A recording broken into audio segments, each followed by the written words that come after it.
오늘은 홀랩 수술과 유로 리프트에 대해서 말씀을 이제 정리하고자 합니다. 전립선 비대증에 대한 치료로서는 크게 약물 치료 방법하고 수술적 치료가 있다는 말씀 제가 드렸죠. 약물 치료는 이제 크게 두 가지가 있고, 첫 번째로 전립선 요도에 대한 평활근을 이완시켜주는 알파 블로커 복용법이 있습니다. 두 번째로는 전립선 크기가 큰 경우에 알파 차단제로는 한계가 있기 때문에 전립선종 크기를 줄이는 항남성 호르몬제를 장기적으로 복용하는 방법이 있습니다. 자, 우리가 약물요법에 효과가 이제 있으면 너무 감사하지만 없는 경우에는 우리가 수술적 요법을 고려하게 됩니다. 전립선의 구조상 가운데 전립선 요도가 지나가고 그 가운데는 정구가 있습니다. 그리고 그 위에는 내관략근, 아래에는 외관략근이 있어서 상호작용으로 인해 정구에 나와 있는 정액이 요도 밖으로 배출이 될 수 있게끔 하는 그런 구조적인 형태를 가지고 있습니다. 전립선에 문제가 있으면 어떤 증상이 생길 수 있을지 우리가 유추해 볼 수 있습니다.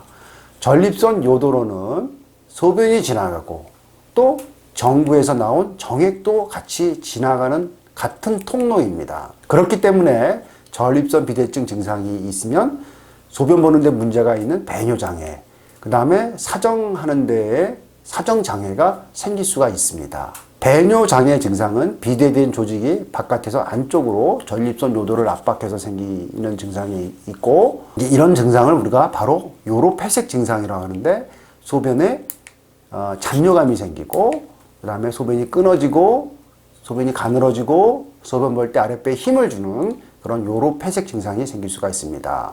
또 비대된 조직이 방광을 자극하는 경우가 있는데, 이때 일어나는 증상이 이제 빈뇨, 요급박, 야간뇨 증상이 동반될 수 있습니다.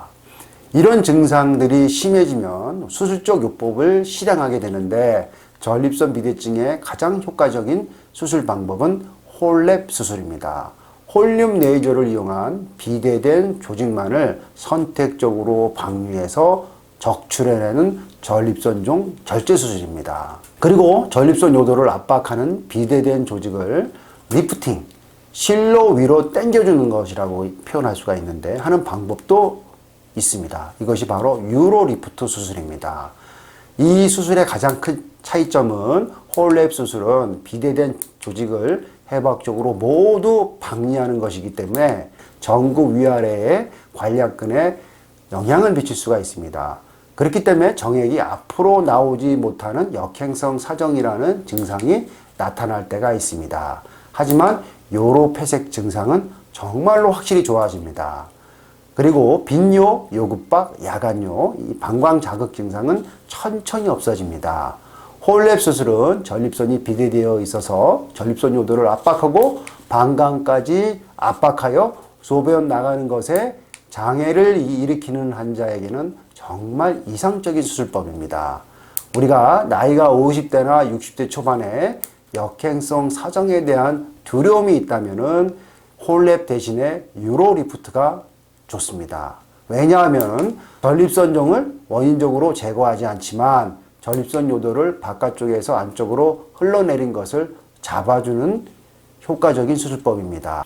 역행성 사정에 대한 두려움이 있는 사람들은 1차적으로 유로 리프트로 배뇨 장애를 해결할 수가 있고, 시간이 지나면서 비대가 더 심해지고 방광을 압박하는 정도가 된다 그러면은 2차적으로 홀랩 수술을 하는 것이 좋겠습니다. 정리를 좀 제가 해드려야 될 것 같은데요. 유로 리프트는 역행성 사정에 대한 두려움이 있는 분들한테 배뇨 장애의 해결을 위한 것으로 좋고, 홀랩 수술은 정말 소변 보는 거에 너무 힘들어서 역행성 사정에는 더 개의치 않는 분들한테는 정말 홀랩 수술이 좋습니다.